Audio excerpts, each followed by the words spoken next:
So my name is Andy Hubley. I'm with the ARDC, Arrowhead Regional Development Commission. With me is Charlie Moore, our GIS staffer here. Hello. And we are working on a St. Louis and Koochiching County comprehensive trails plan. This, first of all, ARDC is a quasi-governmental political subdivision of the state of Minnesota, which is what the legislature says. And we're cover 7 counties in northeast Minnesota, and we do planning on behalf of the communities and counties. We get a small tax levy. I think it's up to $2 per person in the 7-county region, and we use that to match a lot of state and federal grants, and also do some contract work as well, just in planning, in Charlie's work with GIS. And we've been doing county comprehensive trails plans for the last couple years. We completed one in Cook County a few years ago and Lake County a couple years ago as well.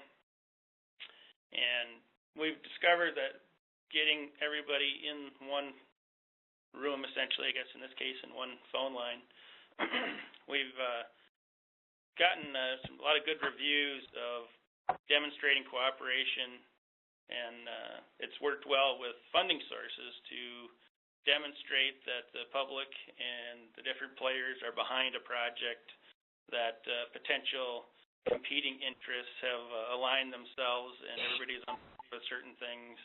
And Lake and Cook County have been very successful in securing grants, and partially because of their comprehensive trails plan. So we started out working with St. Louis County, which obviously is a big undertaking. And Pete Schultz from the CVB up there said, you know, we should really look at Koochiching County too, particularly the area around Voyageurs National Park. We're dealing with the park in St. Louis County, and it's really kind of one entity in 2 counties. So we said, sure, we'll look at Koochiching County as well. And the Koochiching County Board has decided to contribute to the process, and so we'll look at Koochiching County today. We're going to do a series of probably 4 webinars. The Koochiching County one today, the far northern St. Louis County group, the Iron Range, and then a southern St. Louis County group as well. The intent of today's webinar is to look at what existing trails are out there, look at the data that we have regarding them and making sure it's accurate, and then talk about improvements that people want to see to trail systems in Koochiching County. We're going to have 2 different focus areas. One is the area, International Falls, Rainier, Voyageurs National Park area. We're going to focus heavily on that area because it's a little denser, and then we'll talk about the rest of the county's trails as well. We're going to go through it by mode. So we'll start with hiking, then go to biking, that type of thing, snowmobile, ATV. We'll go through mode by mode and talk about each system as it relates to the uses that are on that system. This trails plan is being guided by the Northern St. Louis County Trails Task Force. They helped us get money to do the project. It's being funded by ARDC, the IRRB, Iron Range Tourism, Explore Minnesota, some other individual tourism organizations, as well as Koochiching County and St. Louis County's Regional Rail Authority. So a lot of different players involved in this. And we're going to go ahead and get started. I think there's a lot of people online. I'm probably not going to take the time to have every person introduce themselves, but if you do have a comment or something to say, please say your name, and if you represent an interest, if you're with the ski club, for example, you'd say you're with that club, and then make your comment. People can comment on anything, don't hold back, and we also know we're not just going to talk about physical trail improvements. We can talk about policies. We can talk about maintenance. We can talk about safety. Those things are welcome to be discussed with Well, we've got a lot of trails to cover and not a ton of time, and not everybody could make it today, although I'm really impressed with the turnout that we did get. I'm happy with that. And so I should tell everybody this entire thing is being recorded, and so it can be provided to the folks that couldn't make it today. But I think legally I have to tell you that. So if you don't want to be recorded, you may have to call me later. We've got a lot of people online. We've got a lot of people on the phone. Like I said, we're not going to do introductions, but I can say that we've invited Voyageurs National Park, the cities Rainier, International Falls, Big Falls, all the cities that we could reach in Koochiching County, the county folks, DNR, trail clubs, the Polar Polars, and the International Falls snowmobile clubs. We extended the invitation to anybody that wanted to participate today, and a lot of you folks did forward the information for the meeting to other people you thought might be interested, and really appreciate that. And we even have, some trail users and citizens. Eric Johnson is with us. He's a big player in the Heart of the Continent Partnership, as well as a business person in the area. So that organization is represented. And so we have a lot of different things going on, and we're going to go ahead and get started. I sent out a link to the map that's on my screen now. Apparently had some issues with it on Friday, but as far as we can tell, it's working for people now. It shows what we know about trails currently. This has been assembled over the course of several years, and we know that some of the trails shown here are not mapped very accurately, and some trails are flat out missing, and some trails are mislabeled. I would really encourage people to look at the map that was sent out in the email, and we may not get to all of the corrections that we need to make today on the phone. So if you could send us corrections afterwards, that'd be fine too. So what we're going to do is go through it by mode, and we'll get started on that now. First of all, I'd open it up to any questions about the process or ARDC or today's purpose. Does anybody have any thoughts right away?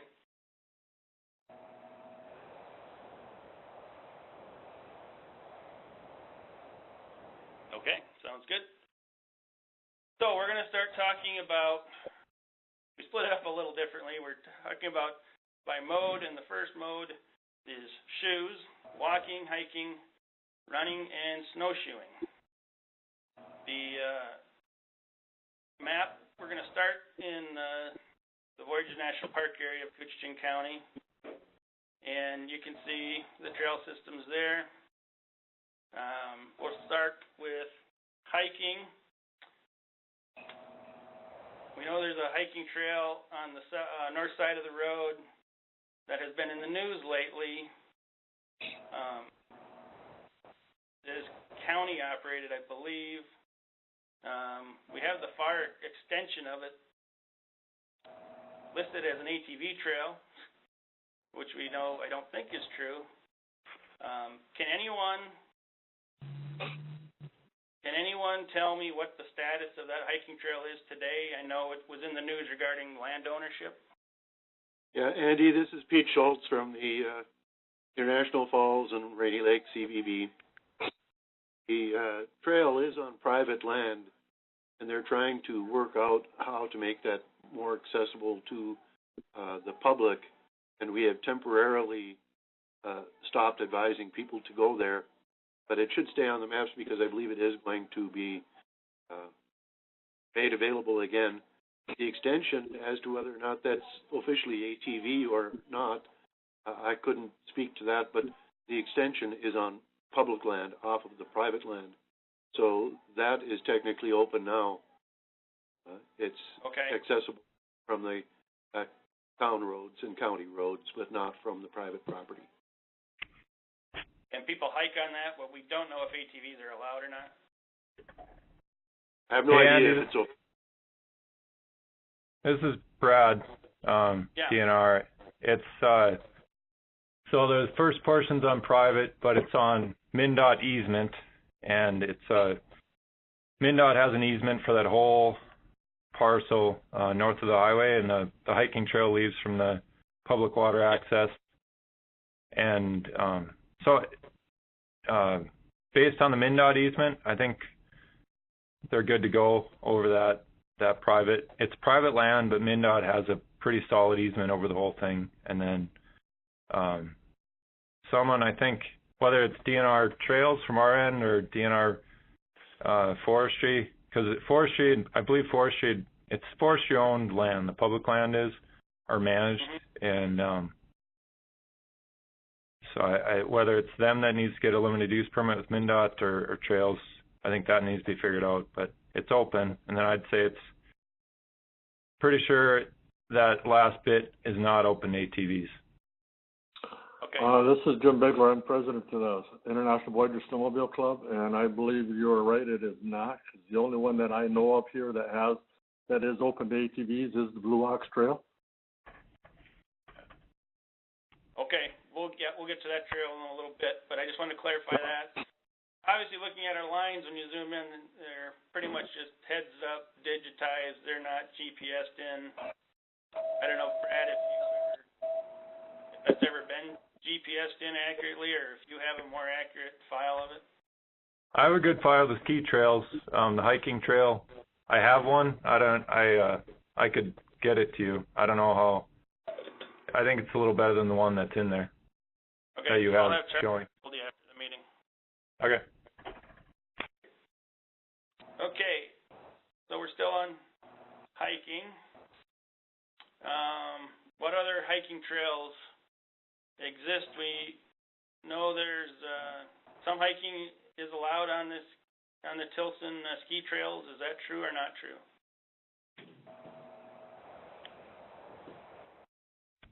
It's true. Hiking's allowed, but there's a lot of wet spots in there too. So, and maybe Steve, you should. I don't know the difference between hiking being allowed versus hiking being put on a map. I guess those are two different things, but. Well, yeah, I think hiking is allowed, throughout the year, but I think we try and avoid hiking on the trails, on the groom trails while we're grooming during the winter months. Yeah, certainly.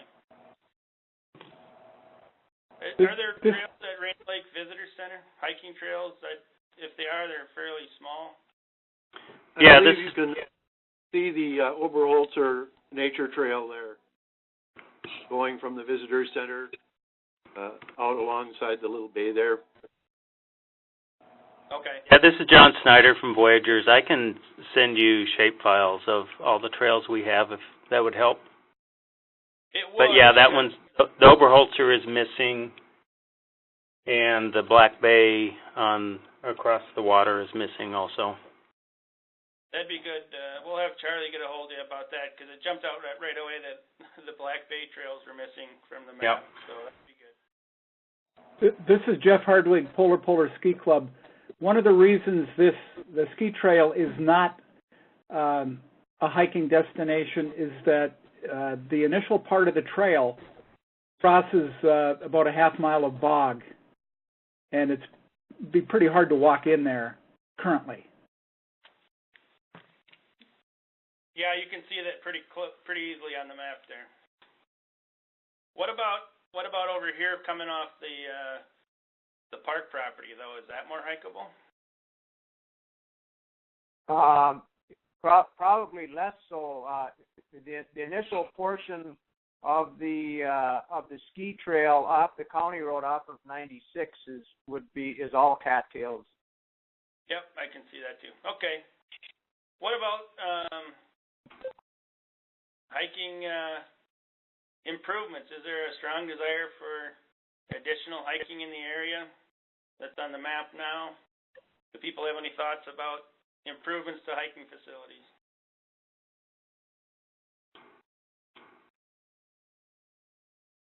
Steve?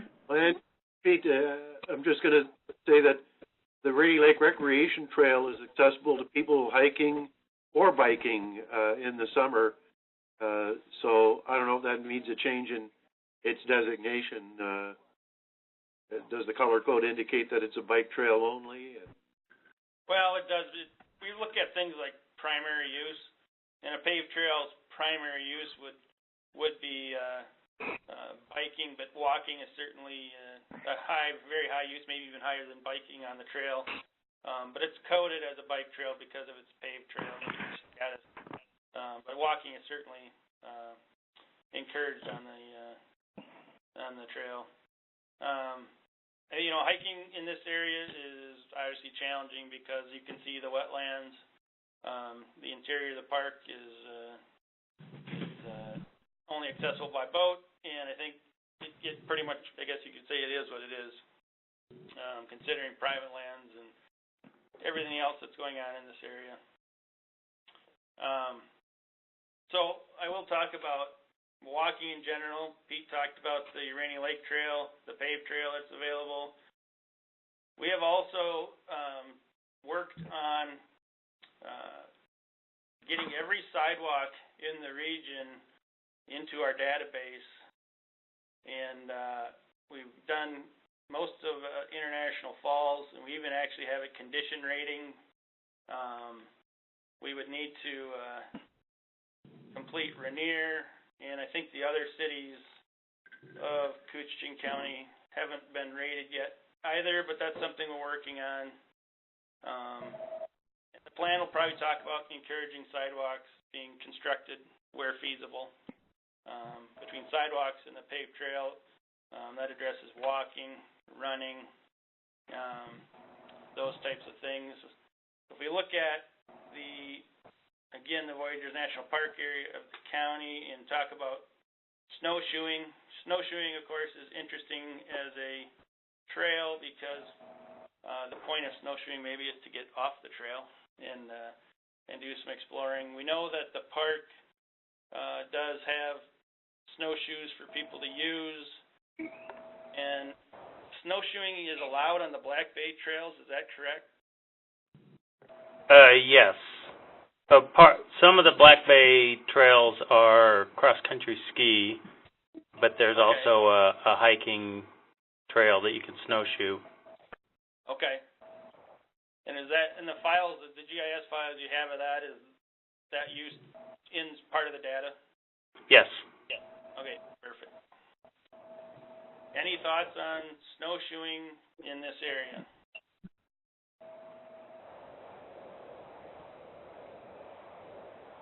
And I'm assuming snowshoeing could also be encouraged on the hiking trail by Tilson, as long as it's legal. Which obviously, not being groomed or anything, it should be just fine.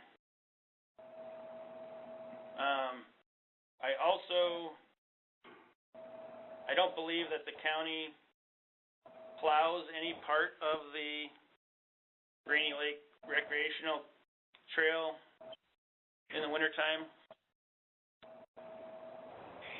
It's not to my knowledge, Andy. Pardon? Not to my knowledge, anyway. Okay.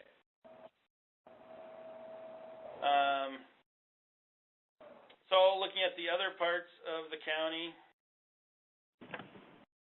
we have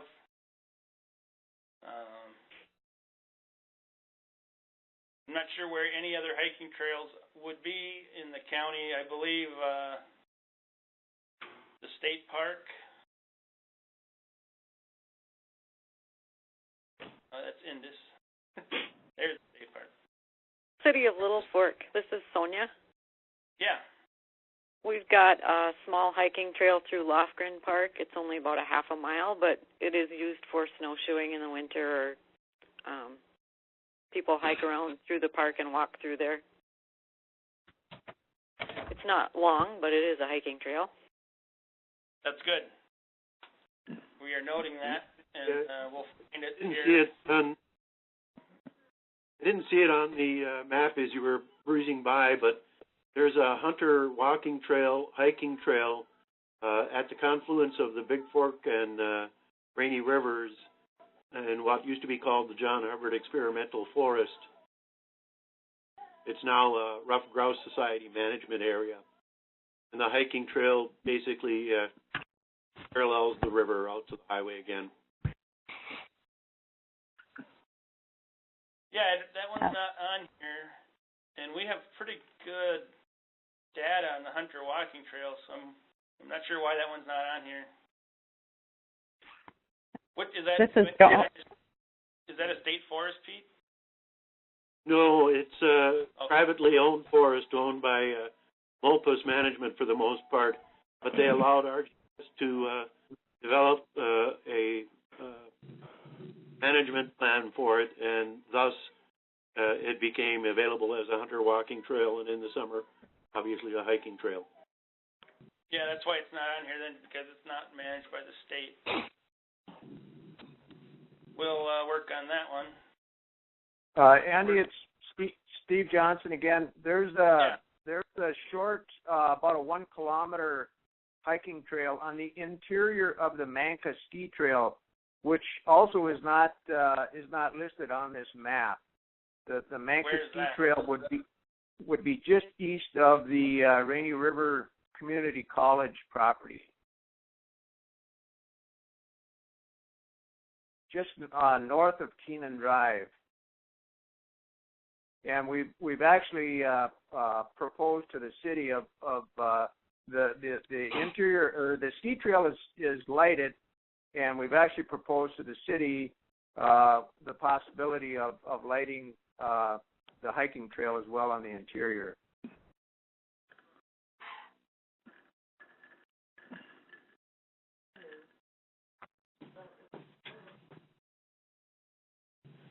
So that's it. It's in this forested area. Yeah, it's south of 15th Street. It's between 15th Street and Keenan Drive. A little bit south of where you are on the map now. Right, yeah, right in that area. The trailhead is on 15th Street. All right. Well, Charlie's noting those in the comments, and we can get you some mapping on that too. Okay, great.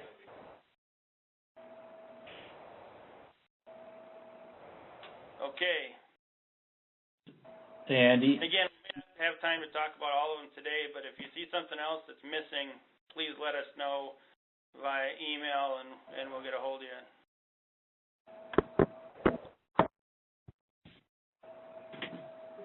There is hiking of some nature at the state park by Birchdale.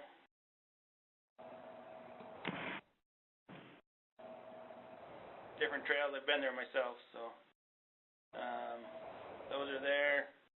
We heard from Little Fork. You do see hunter walking trails in state forest properties throughout the county.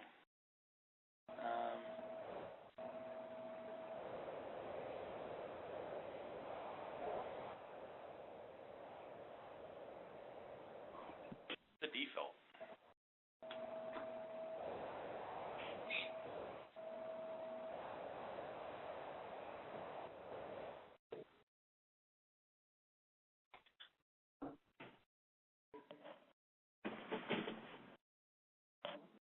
Okay. Any other thoughts on hiking? When I looked at the map earlier, this is Pete. Yep. If you go down by Northholm, just a little bit west of town, there should be an access to the Battle Lake ski trail and hunter walking trail, and that's a part of the county management system. Hey, that's why it doesn't appear there right now.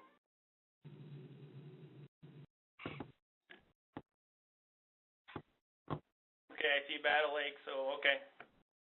It's right in that area. We'll figure that out. That's part of the county system, you said, okay. Yep.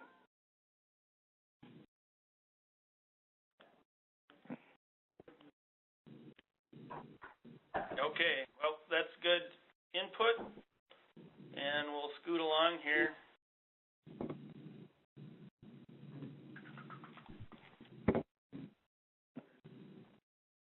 So we are on skiing. imagine there's any downhill skiing resorts in Koochiching County, last I checked. So we're talking about cross-country, and Pete, you just said that there's cross-country skiing in that same county system by North Home? Yep.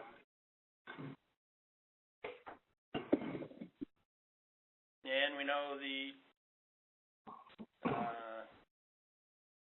just learned about the Manka Trails in International Falls, and we know, of course, about the Tilson Creek Trails and the connection over to the Voyageurs National Park Visitor Center, and we know that the Black Bay ski trails are there, but we don't have those on the map yet. And Andy, it's Steve again. We'll send you some updates to the Tilson trail system, mainly in that area that connects with the Voyageurs Park. We've made a few improvements, and the mapping needs to get updated, and we can send you that. Okay, great. And also on the portion of the bog that Jeff referred to, on the western portion going across the bog, we have applied for. The one at the beginning, or the one by the Voyageurs National Park? By the trailhead by Tilson. Okay. There's kind of two loops going in, and the westernmost loop, or right, that section there. There's a half-mile section across the bog that we've received a federal trails grant for a boarded walkway that was originally intended just for maintenance, for us to get in there to do our fall mowing and whatever maintenance we do. And we ended up, actually there's quite a bit of interest in that boardwalk from different groups. But anyway, we're just to report, we're nearly completed with our funding and our fundraising for our share of the grant, and we're I think just one step away from getting all the paperwork in. I think we have one little piece of it with the DNR to complete, and we're ready to build. And it's a $150,000 federal trails grant. That's great. Yeah, it sounds like that's maybe something that could even be used in the summer if people wanted to go birding or whatever. Correct. And we had a big interest from the birders when we first got started with this thing. Great. Are there any other improvement ideas? Andy, this is Jeff Hardwig. I've been the main fundraiser. We are first and foremost a ski club, and the bog walk was originally, as Steve was saying, constructed to allow access across that bog, which is very difficult if it's not frozen. But we're aware that boarded walkway then is a passageway to a lot of people who might want to benefit from that. People who might want to walk it, or bird watchers or photographers. Anybody who wants to use that now can. It makes 15 miles of ski trail accessible where it wasn't accessible before. So we're eagerly awaiting completion of that bog walk. Well, it sounds great, and I'm sure that once it's done, people could even maybe take a look at if there's other little sections that might be done in the future to make it almost, fully functional in the summertime, the trail system, or at least portions of the trail system. Yes. Are there any other major improvement ideas, even if they're not funded, or just any other improvement ideas for skiing in Koochiching County that people would like to see?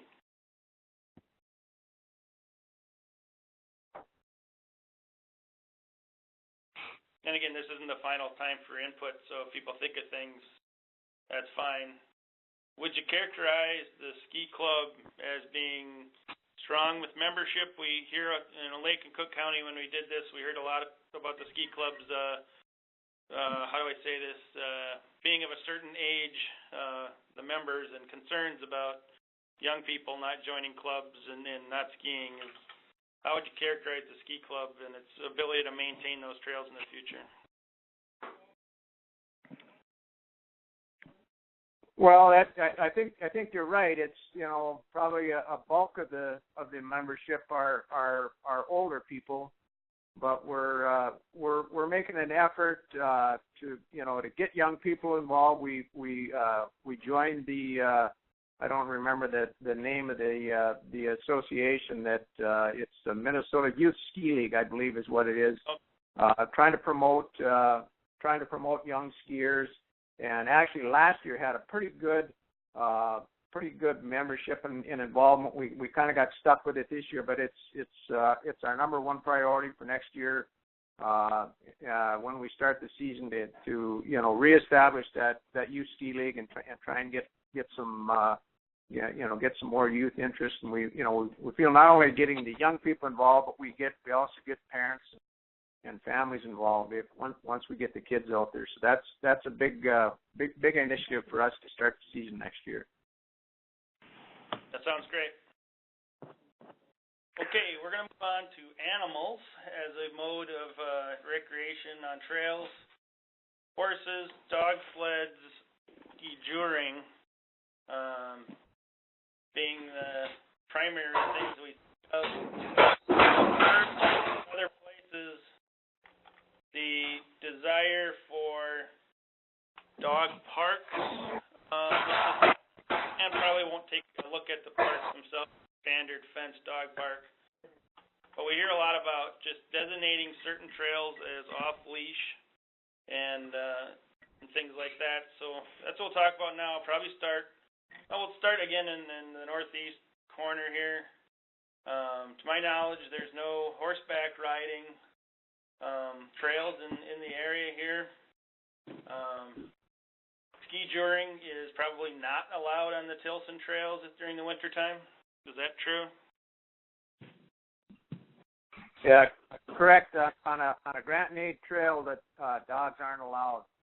Okay. Is ski-juring regulated all in the park on the ski trails there? Do we know? I don't know. I can check on that, though. Probably I suspect that there is no ski-juring because usually dogs are only allowed in certain areas, developed areas. So. Okay.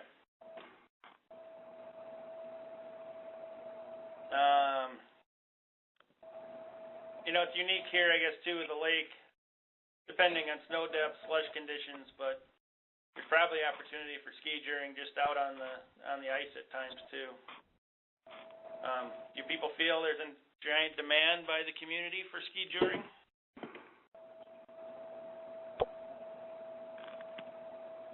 Not hearing any? We've only had one. It wasn't even a request. It was more just informational, and it was a guy from south of here, down near Hibbing, that actually had some dogs, and he ended up going out on the lake with them. But that's the only interest I've heard of any ski-juring in the area. And dog sledding at least by the park here, I don't see a lot of demand for that. I don't know if are there kennels operating in this area at all that take people on dog sled tours? We've got kennels operating in the Ray Little Fork area, but those are teams that compete in dog sled races throughout the state and actually the nation. Okay. What about horseback in the International Falls area, the Voyageurs National Park area, Rainier? Is there any horseback riding that goes on? Not in the park. A little bit at Jesperson's farm, maybe. Is horseback riding allowed on the Arrowhead Trail? Brad? Yeah, where it makes sense. There's spots where it goes through pretty good stretches of bog and wetland, so But yeah, it's a year-round non-motorized trail. Okay. I mean, there's motorized winter use, but year-round non. Okay, and the Blue Ox Trail does see more horseback use. You'll see some over there because there's some farm areas over there that I know that people have horses. They'll use it occasionally. The Big Falls Campground has an equestrian area. Yeah. Andy, we've got this is Joan at the city, and we have about 30 miles of marked trails that we need to get on there. I can send you over our kind of rough drawn map of those. That'd be great. 30 miles, that's a good amount. I'm assuming they're using the ATV trail and some other trails that are... Yeah, and they're all multi-use, open to ATV, equestrian, and hiking. Great. Do we know, does the Little Fork campground, does that allow equestrian camping? I can't remember. We haven't had horses. No, it's not horse camp. Okay.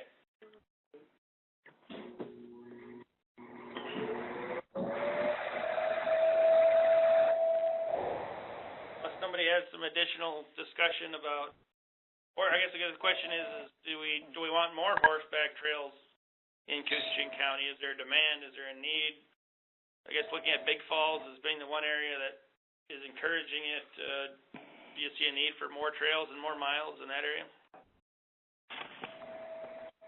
Joan, I was going to say, Joan, this is Wade. I would, I don't know if it's part of it today, but certainly in Northholm, I would think there would be that interest. Well, Little Fork has a saddle club too, so there are horses and people who ride, but I don't know that they've got specific trails other than their own farm properties and county roads and existing trails that they just go on. Right. Oh, yeah. It's open typically, enough. If they want something, they'll let their county commissioners know. So if they haven't, been vocal about it, maybe they're satisfied with their experience. But we can reach out to the Saddle Club too and see if they have any comments. Is there a and for the club? county, they're part of this process. We're waiting to hear what comes out of this. What people would like to see, what they want.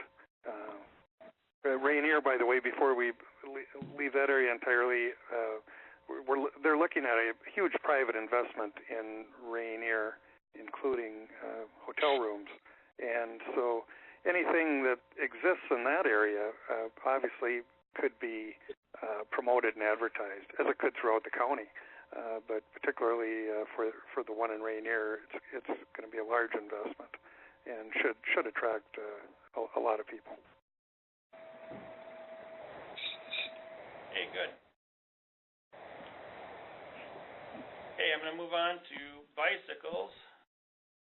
So we categorize bicycles as road bikes. Road bikes aren't necessarily just on roads. Road bikes are what we call skinny tire bikes.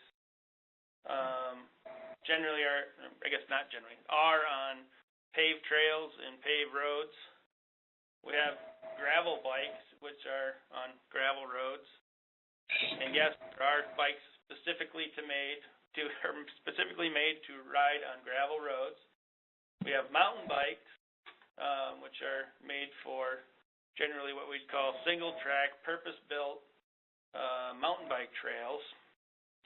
And we have fat tire bikes, which are made for winter time. So if you look at the spectrum of bicycles, your road bikes are the skinniest tires. Your gravel bikes are a little bit bigger tire. Your mountain bikes are a little bit bigger tire than a gravel bike. And your winter bikes have a bigger tire than mountain bikes. So you have your spectrum of bicycles, and you can easily invest $5,000 to $10,000 in each one of those bicycles if you're really into it. Biking is one of the more growing sports, particularly mountain biking and winter biking.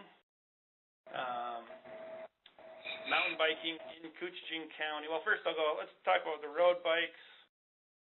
MnDOT District 1 is updating its bike plan right now, and showing priority bike routes in Koochiching County as Highway 53 with wide shoulders, Highway 71, Highway 11, and Highway 6.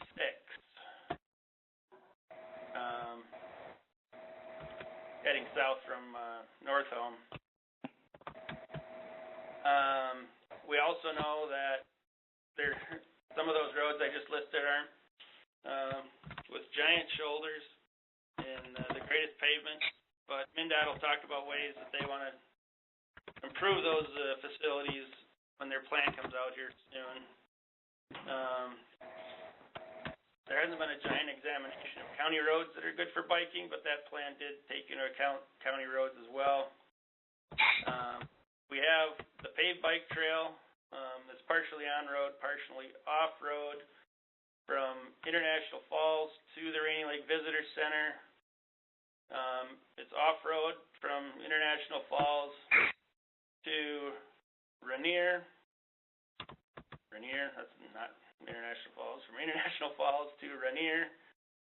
It goes on-road through Rainier on county roads back to Highway 11, along Highway 11, then goes off-road for a portion, and then on-road again where the road shoulders or the road right-of-way is not good for trail building with swamps and rocks, and then kind of goes on and off again before getting onto the new section that goes from Highway 11 down to the Rainy Lake Visitor Center. Portions of the trail are quite old already, believe it or not. I think they've been there since 1979. Trail was redone from International Falls to the Second Creek Bridge a few years ago, and just anecdotally, it seems like this section from International Falls to Rainier sees quite a bit of use, primarily by people getting exercise. The other portions not as much, although the new section is really nice, obviously, between the park and portions of the Highway 11 trail are also very nice and get some use. Technically, the trail is owned on the road portion. Is owned by the county. The park, I assume, maintains the one from Highway 11 to the park. And there was dreams of connecting this trail all the way through to Island View at one time, and the rocks and the other issues prevented that from happening. At this point, I haven't heard any major plans to make improvements to the trail or change it, but people can let me know if that's incorrect. It is not plowed in the winter time for winter use. Looks like snowmobiling occurs on quite a bit of the corridor when it's snow covered. Do people have any thoughts, comments, or ideas regarding the paved trail from International Falls to the Rainy Lake Visitor Center? Larry LaRue here. I guess is Ben there? I didn't hear.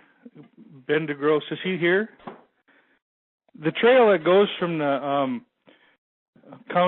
county road into the park center, a lot of people use that for exercise purposes, and I'm sure if that was plowed, would be used quite a bit, if that's an idea. I'm glad you said that. So we worked with a lot of paved trails in the region, and we've done a lot of actual user counts and things, and we have discovered that if you plow a paved trail, people will exercise on it in the wintertime. And these are people in particular are a lot of times older citizens that have time today in the winter when the sun's up to get out there and exercise. And, you know, we see it here all the time on the lake walk in Duluth. People exercise if it's 22 below. They're still out there.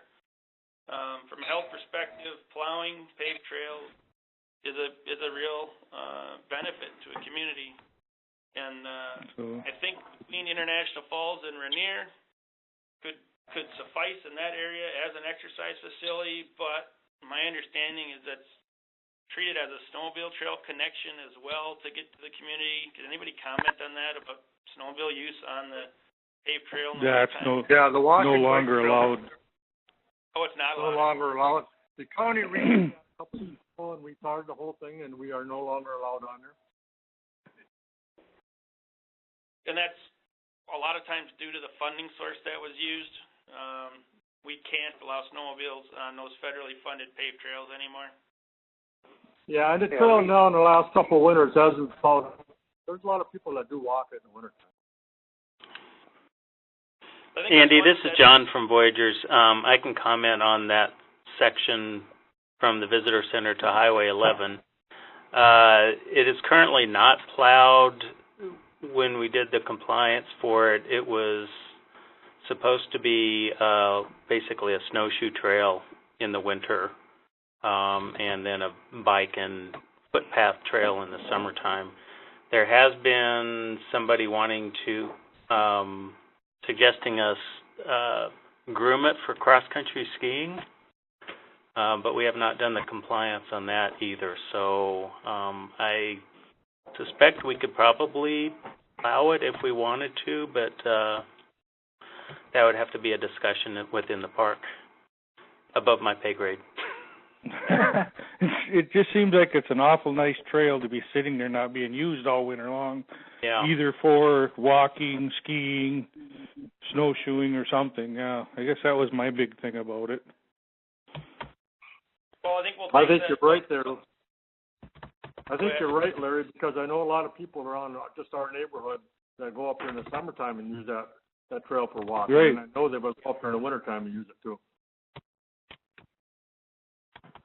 Well, Charlie's taking some good notes on that, and we'll probably have a follow-up discussion with the park on that.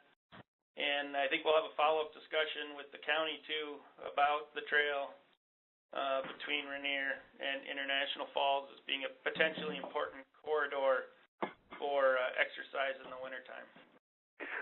It's something Wade, in that portion you're talking about there, we did repave here a couple of years ago, as I recall. And that is different funding than the Rainier on up the lake portion. And I can tell you, I live up there. Skidoos certainly use it also, especially people, for not for the long durations to go riding, but they use it more, at least from my vantage point, as an access to the lake to go fishing or snowmobiling, just in certain sections. And we've never, omitted that. So. And that is right, Wade. The thing is that I dealt with the county board or county on that issue, and some snow off the side of the road for people to access our main snowmobile trails and the lake, because quite frankly, that bike trail, when it was open, it was getting pretty chewed up, with the snowmobiles. So yeah. All right, we might have another conversation about that when we get to the snowmobile section. Hey, Andy? Yeah. Yeah, Ken Anderson with the City of International Falls. I did just want to bring to your attention that we've been working with MnDOT on Highway 53 reconstruction plans that'll occur in 2020. Yes, sir. And as part of those plans, right now we have proposed an 8-foot wide bituminous trail on the east side of that corridor, all the way from Memorial Drive on the south, with the intent to link up with that trail that goes on 11 East. So right. We've had 2 public information meetings. I wasn't sure if you were aware of that, so I wanted you to know that. I guess I hadn't heard that yet, and I appreciate the input. It's a project I was involved with a long time ago, and I'm glad to hear it's moving forward. That's exciting. We know that there needed to be sidewalk improvements in that section anyway, and we've been looking at paved trails as a potentially better option than a sidewalk in a lot of locations, so I'm excited to see how it turns out. Yeah, the design plans right now have sidewalks on the west side of the highway and the paved trail on the east side. That's great. We also have paved trail by the college. Is that plowed in the wintertime? I believe it is. I don't know who does it. Probably the college, but actually the city plows that. okay. It acts more like a sidewalk than a trail in this location. It provides connection through the area in what's kind of a wider highway commercial area. At times there's been talk of extending it along the highway to the south, perhaps getting to the golf course road, etc. I haven't felt a lot of energy for that idea. Is there any improvements in paved trails that people want to see in the International Falls area? Andy, I should make the comment that right now the city is undertaking a comprehensive plan update, and we're kind of we're trying to finish it up, but I think trail planning is an area that we still need to do some more focus on, and we've talked just conceptually about creating a link with where Sherwood Drive ends up by the river, and then tying through the privately owned property along the Rainy River, and then through the city's Donahue-owned property and linking up with the golf course road at some point in the future. Again, that would be very conceptual. Okay. Well, I'll stay tuned for that. And we'll forward when we get some further along in our process. We'll of course send our revised plans that I think will be prepared by the consultant that we're working with. So we'll make sure when we get them finalized, we'll forward them to you. I appreciate that. That'll work great. I forgot to mention regarding the Rainy Lake Bike Trail. When it gets into Rainier and goes on road, I don't believe at least there didn't used to be bike route signage on the road. I guess we would advocate that bike route signage be placed on the road section here. Can anyone tell me if that's true that it doesn't have bike route signs? It didn't last time. I don't believe it does. I've never seen them in Rainier. No. There's not. There are a couple of bike route signs, but they're very limited and only at areas where they're afraid you might make the wrong turn and get lost. So we might be advocating for additional signage in this location. And well, some of that could change too, because with the new overpass on the east side there by Rainier, those shoulder widths are going to be 10 feet on each side, compared to what I think about a foot. Being able to be accessed over that overpass by snowmobiles, bicycles, walkers, and everything. So you might be finding people that's going to ride their bikes over that way too. They get out to the lake on the side of the highway. Sure. We'd like to encourage people to go through Rainier when they can too, but obviously if there's safe routes going east, that can be routed that way as well. We'll stay tuned for what happens there.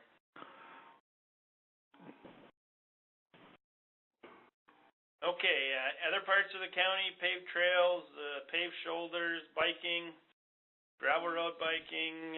Gravel road biking is pretty straightforward. Find a forest road and start biking. Looked at connections and things like that, but it's pretty self-serving, the gravel road biking. Was there paved trail biking in the other areas of the county? Big Falls, Little Fork, North Home. Well, we know North Home has one, a paved trail out to the school to let kids get to school safely. We did apply for Safe Routes to School funding for North Home to look at additional improvements. That funding did not come through from MnDOT this round. We may seek it again next year. Say, Andy, this is Eric Johnson. I just have a quick question. It might be a good time to bring it up. And you kind of alluded to it, is as far as all the other gravel biking opportunities that there are in the county, should we be developing our own map for that? Are we going to include those trails on this map? how are we going to let folks know that that stuff is available? I think we would, at this point, well, I mean, there's a couple different ways it could happen, but I think at this point, I think the county could be looking at developing their own map of bike routes on gravel roads that are viable in the county, radiating out from areas of interest, areas of lodging, the Big Falls Campground, for example, picking out certain routes that would, make loops or something away from lodging or, that kind of thing. And it's not going to happen as part of this process to go in on that level, but it's certainly a future step that'll be recommended if you would like it to be, that the county get proactive with gravel roads and kind of demonstrate which ones could work for biking and what amenities might exist along those routes. Sure, we're going to want to do that.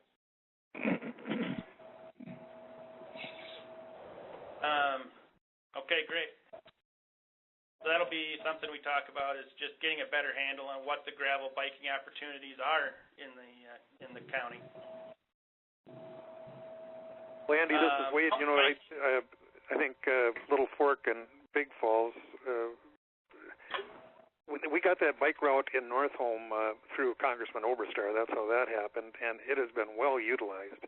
And they're very fortunate, and they feel grateful to have it. But looking at especially Little Fork and Big Falls, is that something they could utilize or something we should be looking at there? And I don't know the answer to that. I mean, Joe and Sonia are on the line here. Maybe they could weigh in on that. I would love to have a bike route through Little Fork that connected everything. Safe route to school. We got a lot of kids that walk. And the along the state highway there, people like to walk for exercise, and the town's got, it's about a 3.5 mile loop, a 5K to walk around the circumference of town. But when you're walking on the highway part, it's kind of hairy. And with kids walking to and from school, there's no sidewalk on the state highway with kids that are walking to release time. We're taking them with vehicles rather than having them walk. And I know that's a concern with Jamie at the school, too.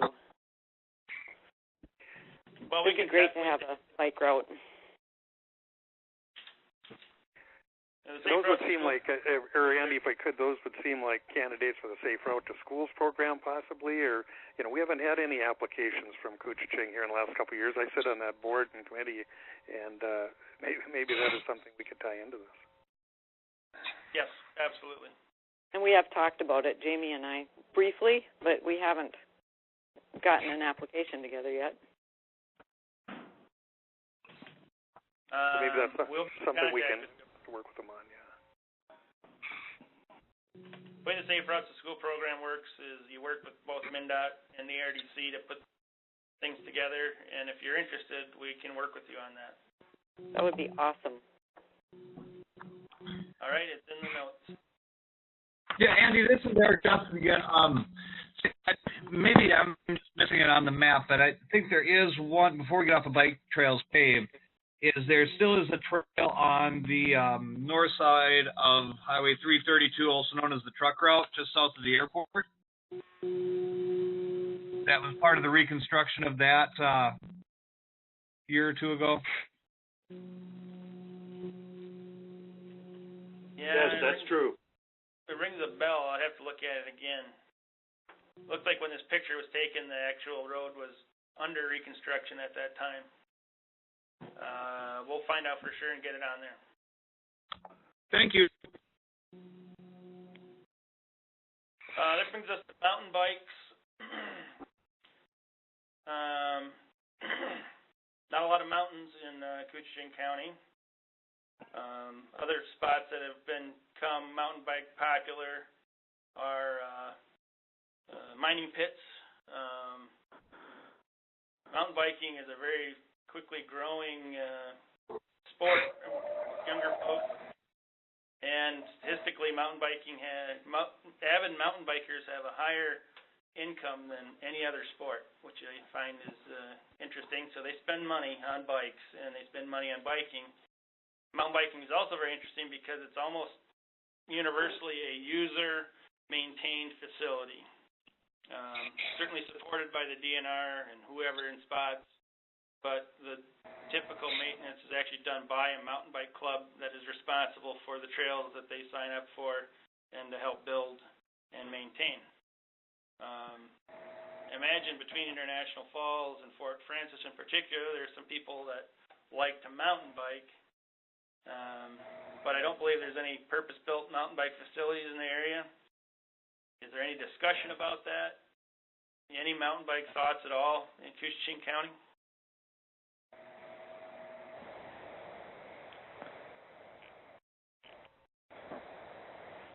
Right now, the IRRB has invested a whole bunch of money in mountain biking on the Iron Range.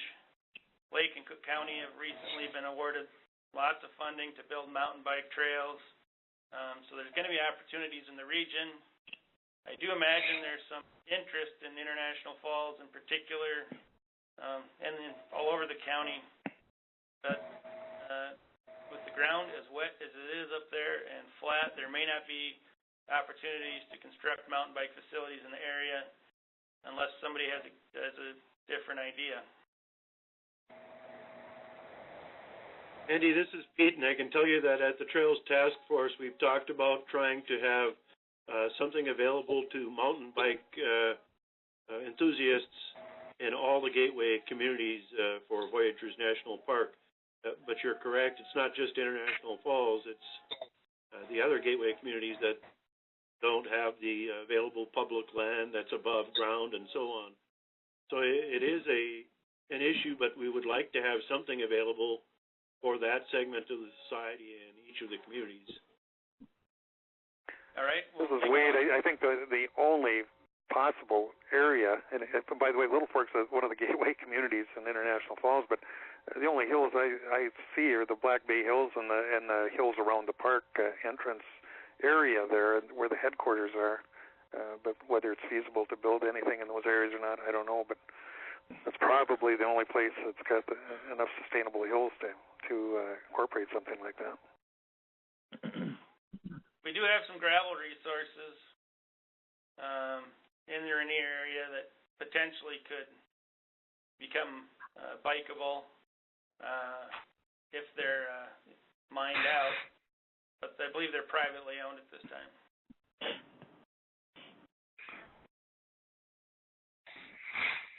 Okay, I'm going to move on then to fat tire biking, winter biking.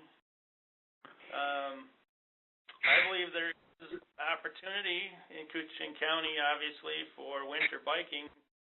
We certainly have plenty of winter. And there's potential resources out there. This is one thing that I thought a bit more about in preparation for the meeting of particularly the Voyageurs National Park area is the possibility of grooming winter bicycle trails and promoting that use and bringing in the commercial properties of the area, lodge, restaurants, those folks that could provide services to visitors, and talk about could this area, Koochiching County, become a winter biking destination. Winter biking is skyrocketing in popularity, and there's still relatively few places to winter bike. You've got mountain bike facilities that groom some of their trails for winter biking, but mountain bike trails sometimes aren't actually the best winter biking trails, as hills and curves that are good in the summertime maybe aren't ideal for winter biking. So Andy, this is Eric. For some of us that aren't terribly familiar with what a fat tire groomed bike trail looks like, could you just briefly describe that? I can't because they're all different. Giants Ridge grooms their trail with a piston bully, skate skeet style groomer that's fairly wide. They actually groom their ski trails for both biking and skiing. Their corridors are so wide, and they really pack it down with the groomers. In Lake County, it's a Skidoo Tundra, which is a narrower snow machine with a specifically made groomer that looks like a pavement roller. So you pull it behind your Tundra and down the trails, and it has a roller that packs the trails down. The trails don't have to be super hard packed to ride on. The bikers learn that you can regulate grip and ability to go through snow by tire pressure in the fat tires. So in the different conditions, they'll use higher and lower tire pressure. Those tire pressures can get down as 2 psi. Andy, this is Jeff Hardwing, Polar Polars. Yeah. We found some fat tire rules for a ski trail out west because there was interest in fat tire bikers going on our trail in the winter time. And they defined a fat tire bike as at least 3.5 inches in diameter, the tire. And they go up to 5 inches or so. That's pretty much the range. But we have said they can come on our trail at the ski club as long as they sort of an honor system, if they're leaving an inch or more rut as they go, to stay off the trail and to stay off the groomed track. But otherwise, they're welcome on our trail. Okay, that's good. Noted. Yeah, it does really depend on conditions. Can change wildly for the bicycles in the wintertime. I will say that the trails are unrideable probably more than they're unskiable, for example. Conditions, if they get real soft, even groomed fat tire trails oftentimes are unrideable. Now, there might be a difference in that if it's in the woods or if it's on a lake. So I was just looking at the area, and like I said, Eric, there's different ways to groom them. You can groom them pretty much like a skate ski trail or a snowmobile trail, or you can groom them specifically for narrower trails as well, depending on what equipment you have and use. But I did look at, could this area become a fat tire biking destination? You could do lodge-to-lodge bike trails, perhaps work with the park as they do snowmobile trails, crossing the lakes, getting across portages. I'm not sure what the park's position on bicycles is right now. Maybe it couldn't go into the interior, but maybe skirt around the edges. There's a bunch of different businesses that could have a stake in it, draw more winter use. So I'm just kind of throwing out there about people's thoughts about could winter biking become something in Koochiching County that is a popular activity and can draw some tourism. Andy, it's Ken from City of International Falls. I have a question about fat tire biking, and do you see a lot of use on existing groomed snowmobile trails? And then if you do, are there problems with shared use? Because I would think that there would be some reluctance up here to have a shared use winter snowmobile trail with fat tire bikers, for instance. Well, Brad Decker can probably comment on this too, but my take on it from what I've seen is the bikers aren't super eager to go on the snowmobile trails. Maybe at times they are the more confident folks.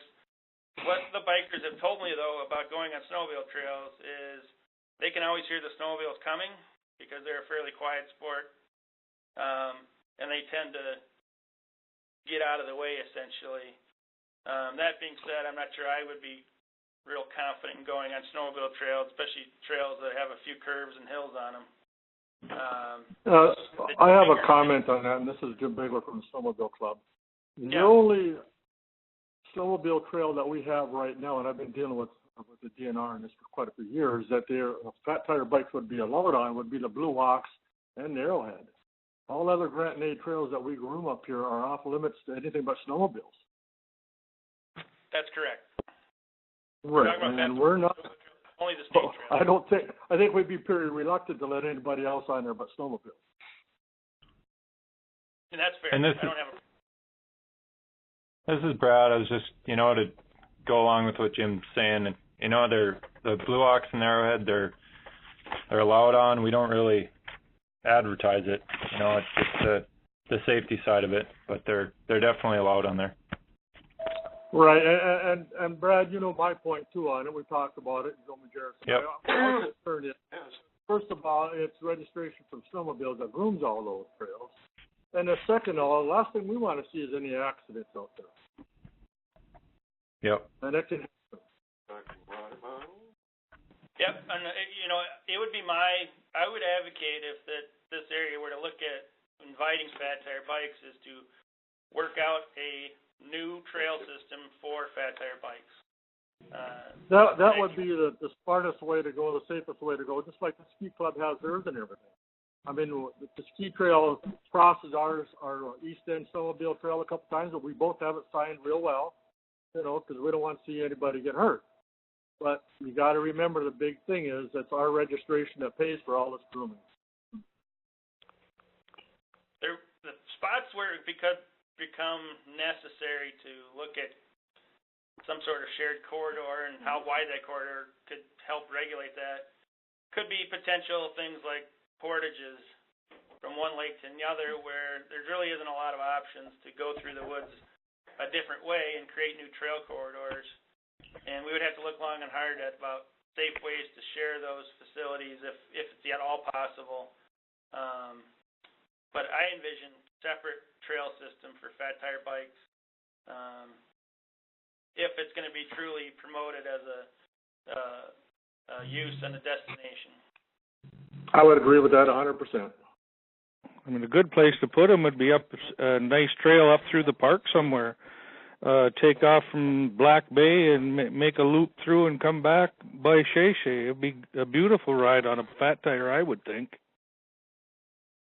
And one thing that, we just don't have a lot of data on what the bicyclist would want in a destination. I'm trying to find out, how many miles of trail do they want to ride in a day? If they come up from the cities or whatever on a weekend and stay at the lodge on Rainy Lake, how many miles do they ride? 25, do they want to go 50? And yeah, it's kind of difficult to determine that. Do they want something flatter? Do they want more hilly? So it'd be tough. I sent out an email just this morning to 5 different organizations that are promoting fat tire biking and asking them those exact questions. Do they want to ride on lakes, or do they just want to be in the woods and hills and curves? How many miles do they want to ride? I think with fat tire biking, one thing to note is it's actually pretty slow from what I've been able to garner. I don't know as if they go that many miles in a day, and I think conditions can dictate that pretty quickly as to how far they can bike in a day. I think it's pretty good hard work. I think it's good physical exercise. Groom patterns might make it more difficult or less difficult, so we're trying to figure all that out. Right now today, I'm just throwing this idea out there that with the park and existing lodging facilities and visitor centers and public land, I guess, that's available, it's something that could be explored, at least, just thought about a little bit. And I'll probably work with the park and other interested local folks and, a business like Eric's that does outfitting and things like that might be interested in renting fat tire bikes or whatever. Maybe get some of those folks thinking about it, and we'll see what happens. Andy, the way I see it right now with these fat tire bikes is their only option is to ride on these trails. They don't have any other option. Kind of like a snowmobile 50 years ago where we rode on the roads and stuff, and we weren't supposed to be there either. So it's something new. Hopefully it works out for them. This is Jeff Hardwick, Polar Polars. I'm speaking more as a citizen, not representing the club, but I have a fat tire bike, and I've been fat tire biking for about 4 years. And there are some, it actually is a very versatile bike, very slow, but you can take that on the frozen lake. This time of year, it's like a best-kept secret. I can take off from Jackfish Bay, go up the lake. I can pick up the Voyageurs Trail on the way back, take the ski trail, go on the Tilson Trail. A lot of miles, and it's honestly a best-kept secret. It's awesome. I can tell you this is Wade, but Carol and I, of course, because of our meetings, we'll stay in Duluth at least once a month, and in the dead of winter, I see these bikes coming. I've seen them going up the hills in snowstorms, let alone coming down and going to work, school, wherever they're going. It is amazing what they travel on. So I mean, I think if we were ever going to discuss that, I think you also want to bring in the Chamber and the VCB along with the Snowmobile Club and the other interested parties. Is that something that should be looked at? I don't know. That sounds good. I'm probably going to end the conversation about that there, just in interest in time, but it's something, if people are interested, we'll be in touch and we can talk more about it. Okay, moving on from bicycles quickly. It's us to watercraft, canoe, kayak, paddleboard.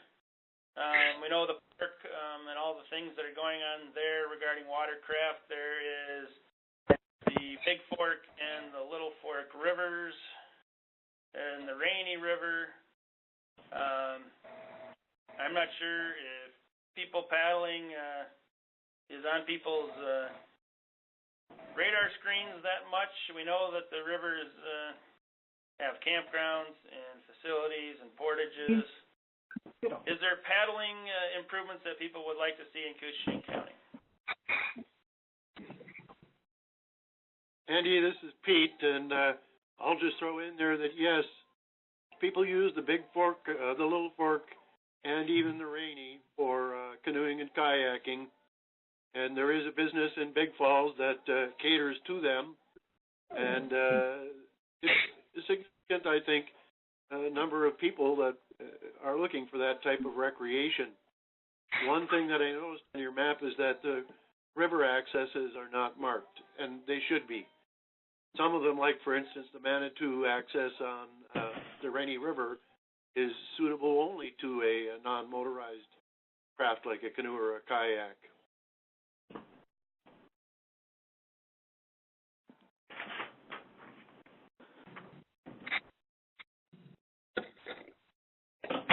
Okay.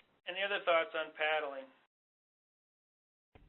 Hey, Andy, this is Brad. I just wanted to mention, I think there's, Pete, you probably know better, but it sounds like there's growing interest in the Rat River too, recreation and fishing.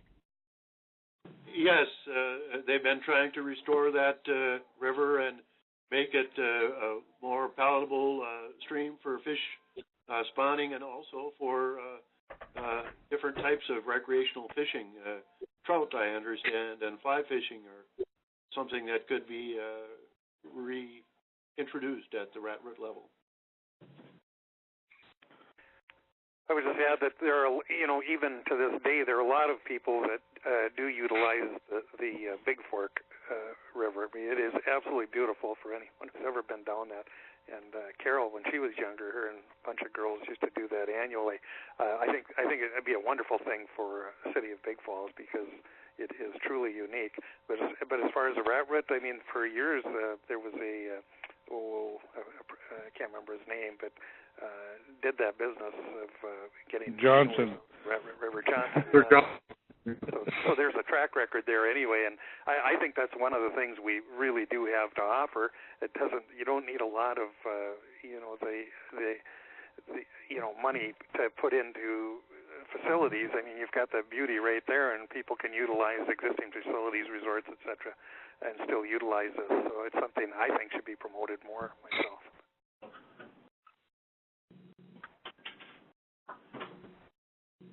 Okay. Several years ago, dealing with the park and kayakers, there was safety concerns from some of the folks I was talking to about kayakers being tough to see on the bigger lakes if it got wavy. I don't know if anybody has any thoughts on that, or if that's really a concern, or if that's something that's not really a concern. we know that kayaking's promoted in the park on the lakes. Anybody have any thoughts on that?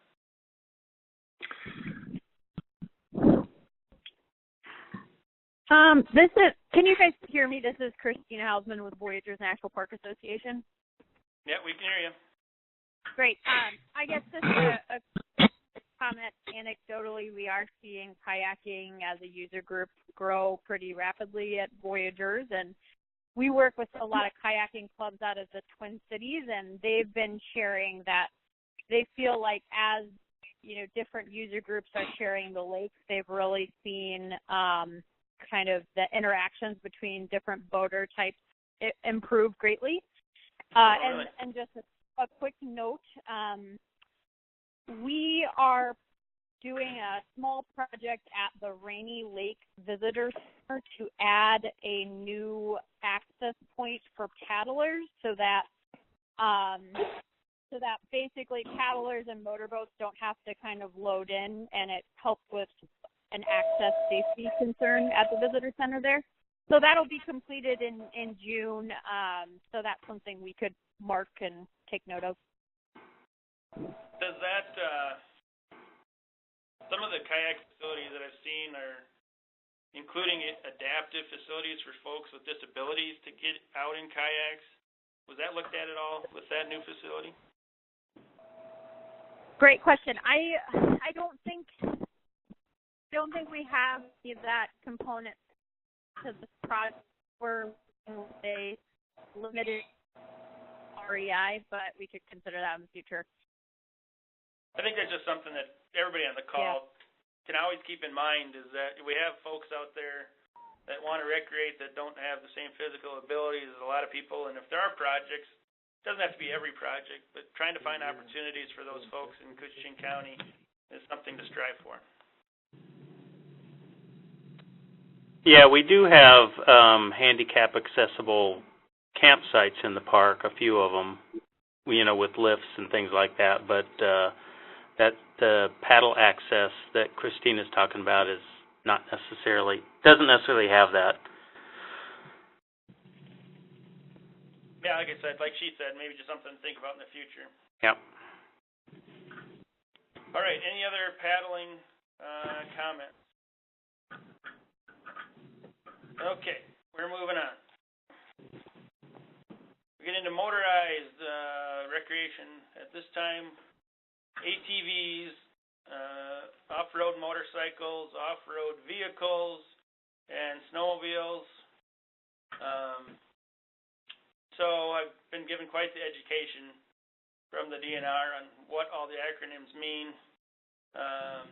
Off-road vehicles include all-terrain vehicles, ATVs, off-highway motorcycles, and off-road vehicles, ORVs, which are the full-size 4x4 type jeeping, I guess a lot of people call it.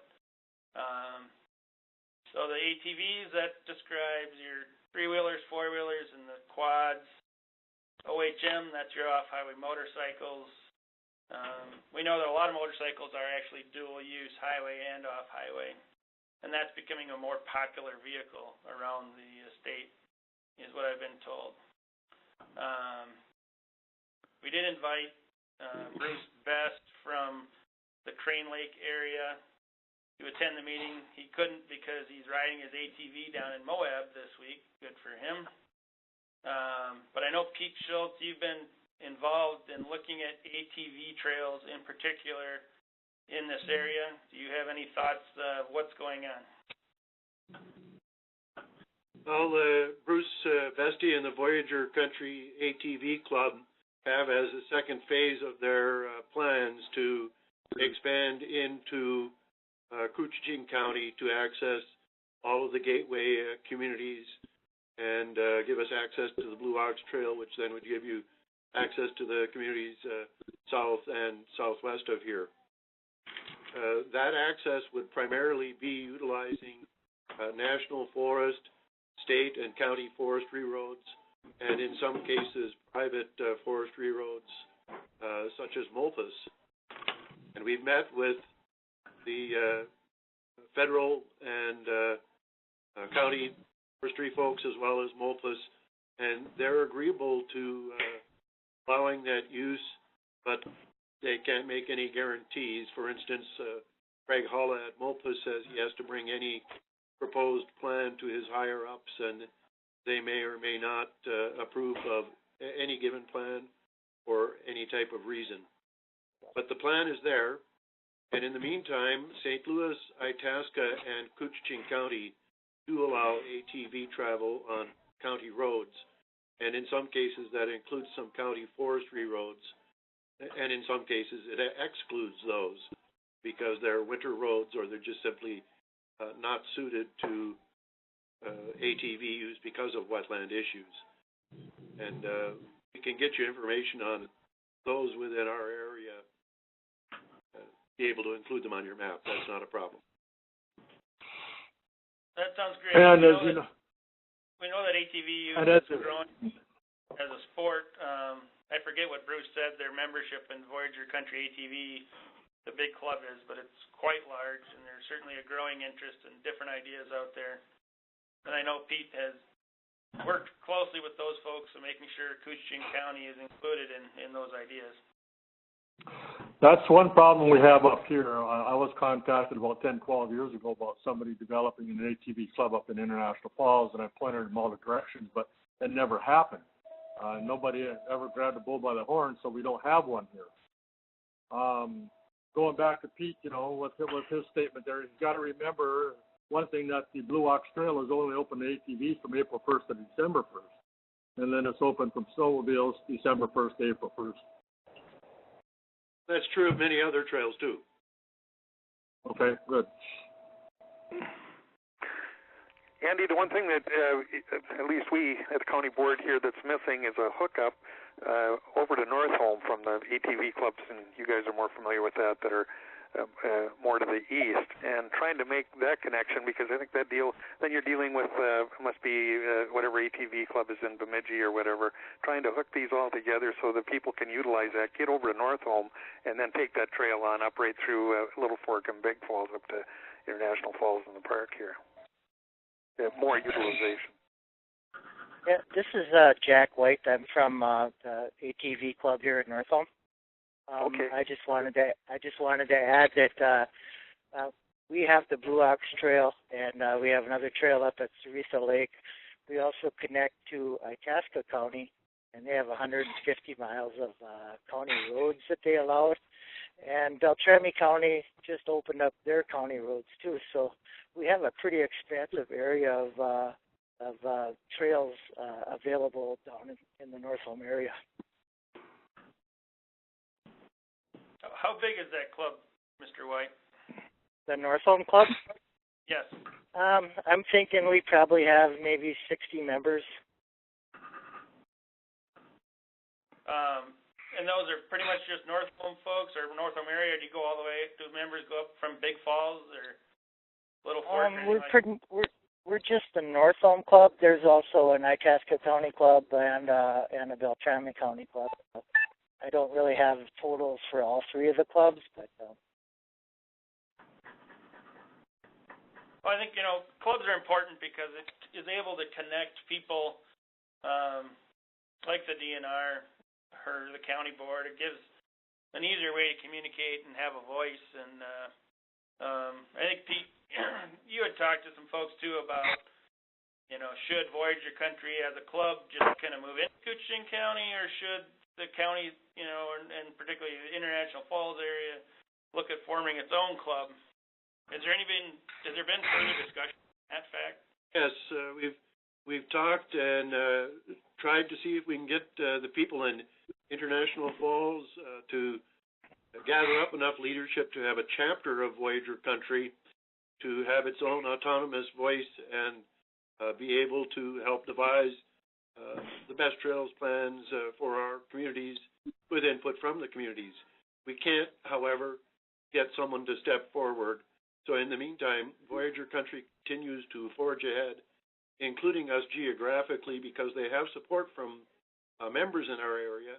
We just have a hard time getting someone to jump up and say, I want to take a leadership role and devote some significant time to this. Well, that was the thing, Pete, back when when they contacted me about starting a club up here and stuff, you know. The biggest thing that I heard back from people, and they went for about a year planning monthly meetings out there where the Menards building was when the mall was there. Nobody ever showed up. The feedback that I got from everybody is, well, we got how many logging roads are right around here and everything. We can go wherever we want, you know. So, and then we only had the Blue Ox Trail as an ATV trail, and it just got shot down. Nobody ever took off with it at all. I'm hoping that people are recognizing that we need to have an organization to develop meaningful, legal, suitable trails. Well, the other issue that, you know, at least we've talked about at the county is, you know, having destinations, especially for the, you know, again, I go back to Little Fork and Big Falls, who can benefit, but then so does the International Falls area coming from that western side. But actually, you know, having a destination coming from the other direction also would make sense if it were promoted. I mean, a lot of people just, the ones I talk to that do come up here on ATVs and of course snowmobiles in the winter, they just love coming up here, through our county because of the wilderness. And Wade, you talked about, you know, private investment occurring in Rainier, you know, new lodging, what have you, and people they like to walk out their motel room door, hop on their machine, and take off. And that's something that could be looked at is all these trail facilities and how do they interact with actual individual businesses, and can that be done safely and in a way that the neighborhood can agree with it, versus a situation where people are constantly trailering. Yeah, for the businesses especially, having something to promote is real important. But I agree it's got to integrate and work for the community too. So the Blue Ox Trail, in I guess specifically, are there improvements to that people would like to see? Oh, yes, there is. The wet spots. As a snowmobile club, I mean, we groom it and it's like a highway. But for the ATVs now, there's many of the areas that are washed out, or not washed out, but they're crowned out and stuff, so they're not level. Joe Majerus did a good job the last couple of years getting the beaver dams taken care of, but they come back constantly. And there was one big thing years ago that we had the bridge that went bad or washed out or whatever, that went over the Little Fork Bridge or Little Fork River, and that has never been replaced. So therefore, for the snowmobiles, they have to go out to the highway, back over the bridge out there, and then we got lucky enough, or we got an easement from a guy I know to go through his property and back on the other side to the Blue Ox. ATVs, I don't know where they go, because the bridge was for everybody, and at one time they talked about replacing it, and it all got thrown away for the last 12, 14 years or something. But that would be one thing that I would like to see done, because that would be a big plus for snowmobiles and ATVs. And then in areas where it's been washed out, fix it up. Hey, this is Brad from Tower. Just from the DNR end, we started doing that, cleaning out those ditches north of Little Fork last year, and that made a huge difference. And like that, right now, so I'm working with MnDOT. That connection from the west to Little Fork, south, coming from the south up to the north is a tough one. And so we're working with MnDOT to do a limited use permit into Little Fork and then up onto Aspen. I think it's Aspen Street or Aspen Road. But yeah, I would second that. Blue Ox needs a lot of work, but we're working on it. And that's the problem that we have too, Brad, because there again, we don't have an ATV club to go after money to get improvements done. And as a snowmobile club at one time, I was told we could try to go after it. And when I looked into it, the money was gone, and they said no more. So we can't do nothing with it. Right. And like I said, with us grooming it, it's like a highway, but and Joe was really nice here a couple of years ago, because I think he got the county to go down there and grade part of it to Little Fork. but there's spots in there that are so bad.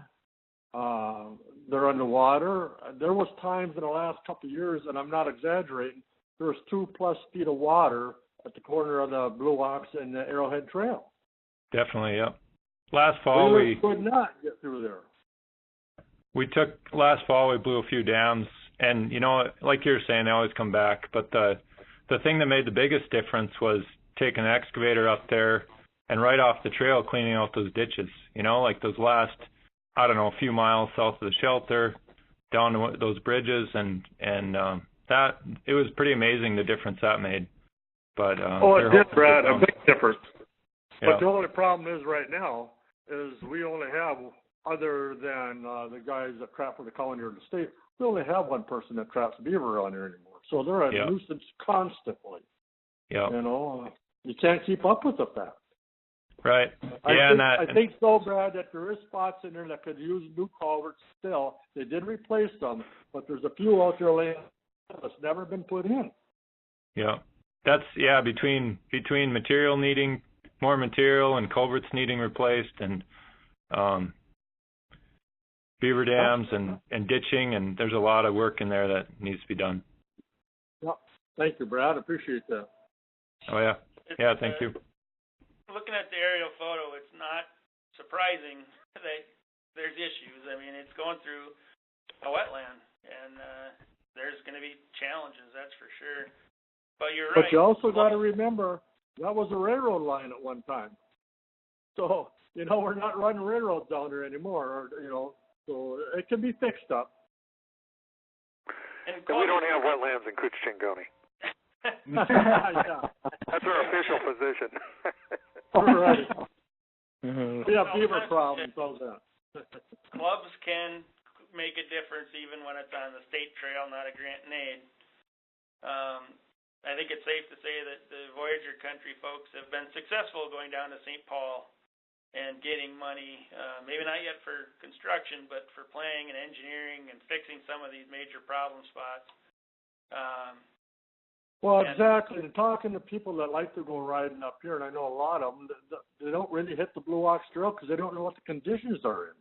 You know, you can go there one day and it's fine, and a week later, the beaver dam's all, you know, it's got it all plugged up, and then you got to turn around and come back. So you don't make any planned trips down there. It's pretty. The other thing is that's the only way into the International Falls area is up that Blue Ox on a 4-wheeler. You're not going to come in off the Hagerman. Nope. I mean, you got to come in from the west end there.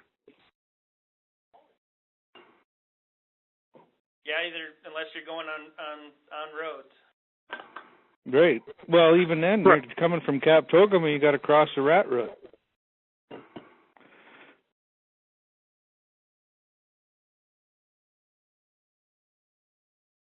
Wade, what is the status of the road that connecting? You know, I can't remember the name of the road that crosses the railroad and is the dead end. And heads to Rainier. Lynn Road? What's that? Van Lynn Road? Yeah. Yeah. I know the county was looking at a connector route up towards Rainier. Yeah, there you got it. Is there any in that at all? Down a little bit. Yeah, it's right here. Yep. Yep. Okay. Well, the status on that is we're actually like one of the problems we have is CN Rail, and of course they're the busiest rail port of entry in the entire United States. They all hazardous chemicals, etc. We've got those people on that Van Lynn Road trapped should there be a spill with a train across their road there. So what we're looking at from the end of the Van Lynn Road heading north is some sort of connection to Trunk Highway 11. And Joe's deep into the process of looking at options to do that. It's a huge risk for the people who are stuck should there ever be a hazardous chemical spill. And lo and behold, just 2 years ago, a train came through the port there and collapsed on a bridge across the Rabbit River at Ericsburg, just south of where we're looking. So those things can happen. Luckily, it was a grain car that went into the river and not hazardous material, or that would have went in the Rabbit River and into Rainy Lake, and with chlorine, I mean, who knows how many people could be harmed. So it's one of the issues we're looking at. Yep. So how would that play in as a connector for ATVs and things like that? I mean, so, I think the primaries there, certainly Jim, people like that would have to sit down with Joe if we do decide to proceed and see is that something we can incorporate if that was something people felt was worth looking at. Well, I talked to Joe about it here a year or so ago, Wade, and he said that we're going to have to cross the snowmobile trail if we do that. And I said, well, that's fine. I mean, that's the way it is. But it's not going to be used as part of the trail, our snowmobile trail, Okay. And even then, back there, you got a lot of wetlands issue. Boy, do you ever. Okay. So that's an ATV discussion, and people can certainly get us more thoughts on those if you have them. Looking at snow machines, snowmobiles, we've got grant and aid systems, we've got the trails, and we've got the national park system. What are people's thoughts on snowmobile trails in Koochiching County? Our trail system that we have, and we maintain 158 miles in this area, is our east end, the Hagerman, the main trail, and stuff like that, is all great. I mean, there's nothing that we need over there to update or redo or whatever. And we took over 21 miles of the Arrowhead Trail last winter. And to the west, going towards Birchdale, that's not too bad. There again, we get back to the Blue Ox Trail, with the bridge being gone, and stuff. And like I said, we got an easement from a guy that I know very well, but if we ever lost his easement, I don't know what we'd do. We'd have to start finding ways to build a new trail over there. And, and that's very difficult with the money those cost. So I don't know. I would like to see somebody step forward and see if we could replace that bridge, and everything would be perfect.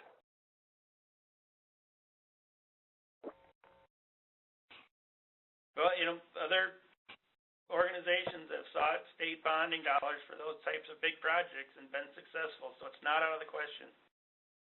Well, right. Now, when I questioned that before, because that was a MnDOT trail at one time, turned over to the DNR, and then given to us as a grant and aid trail. So they said for anything to happen, it would have to go back to MnDOT to do all this. And I haven't heard anything back. We kind of dropped it at that time, but when we did the reroute. I don't think it would have to go back to MnDOT for something to happen. It's just. Okay. I was think it's told more that that. at the time. Oh, okay. And it's going to change. I don't know how many years that bridge has been out of there. 12, 14, 15 years. I don't know. Yeah. And the bridge in Big Falls is no longer functional as well, correct? Well, Big Falls, we got the permission to groom it this winter for the DNR because the pollution problem is covered with snow and ice. Now, they told us once we're done grooming, or if it melts off before our season ends, it will be shut down. And there is a new bridge there put in a few years ago, and now, according to the information I've got, this is supposed to have been taken care of a year ago, and hopefully it'll all be taken care of this summer. And then it'll go back to ATV snowmobile again. So, but right now, by the Page and Hill area, it's shut down. So, am I correct on that, Brad, still? I was just pulling up an email. In the last couple of months, they worked. I think they're working something out. So they, like north of that bridge there, because of that Superfund site, they were, the ATVs were getting routed around, but it's looking like they're finally working something out that we can run them through there again. So okay, because the last 2 years we had to reroute our grooming operation. In fact, it was probably more than that, 3-4 years because of that. So then last year we were given permission because of the snow and ice, we could groom as in past on the Blue Ox grade. And then I was told that once it melts off, it's shut down again. So hopefully it'll get taken care of. Sorry, this is Jack White again from the Northbound Club.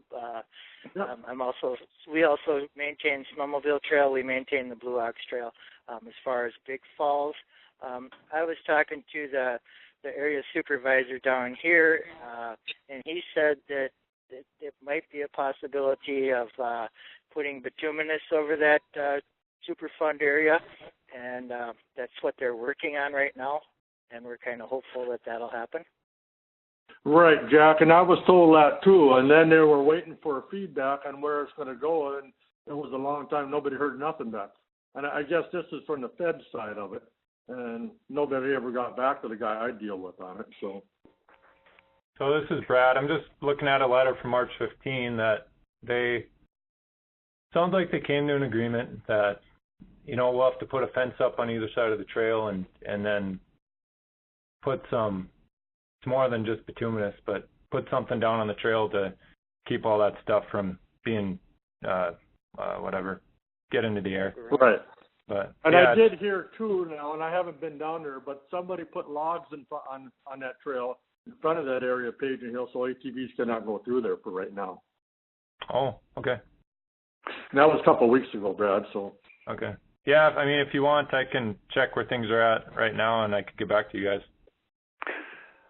From the county standpoint, that'd be great. The county has an interest in that, in the sense that Big Falls is looking at a huge expansion of their park right across the highway, and from the economic development side, obviously visitation through ATV use, et cetera, is very important. So we want to keep that open for sure.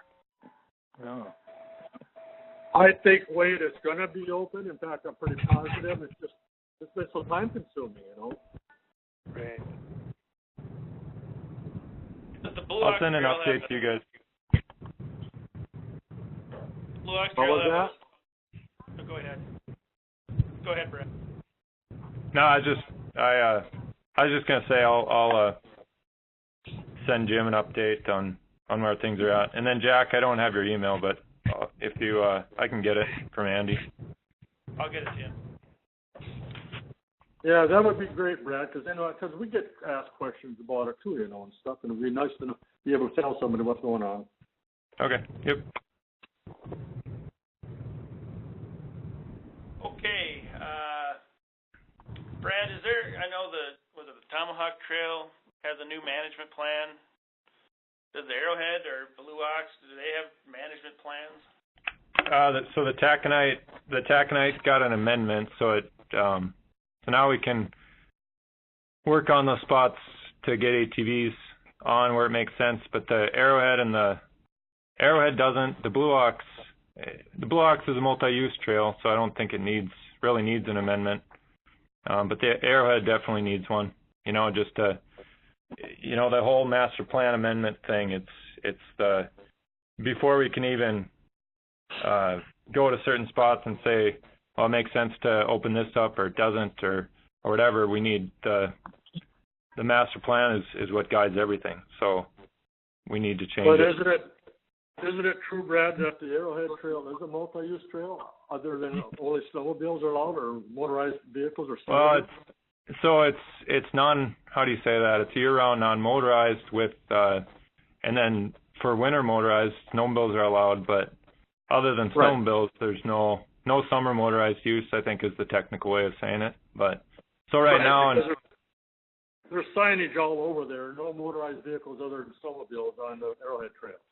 Right. Yep. Yeah. So right now, we're not able to even propose ATVs on the snowmobile trail. And then you get those confusion spots that, there's a U.S. Forest Service road underneath the trail that is open to ATVs for a certain bit, and then there's a lot of confusion. But as far as the master plan goes, right now we don't have the freedom to just open it in spots that make sense. So that's one thing we gotta. If we can get that through, that'd be good. I wouldn't even want to try an ATV through there in the summertime. Yeah. I don't think you'd come back out. But there's spots over by Cab and between Cab and Ash River Trail and a few spots to the south that need some work, but would make some sense. But you never want to go west Right. to the Blue Ox.